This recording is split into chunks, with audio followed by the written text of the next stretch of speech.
मधुर राजा हीरा वो मोला ले जाते।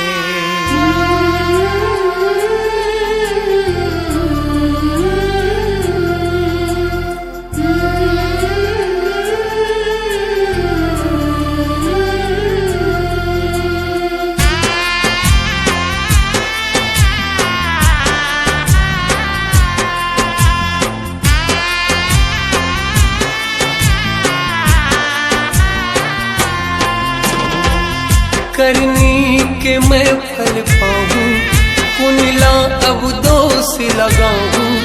करनी के मैं फल पाऊं कुनिला अब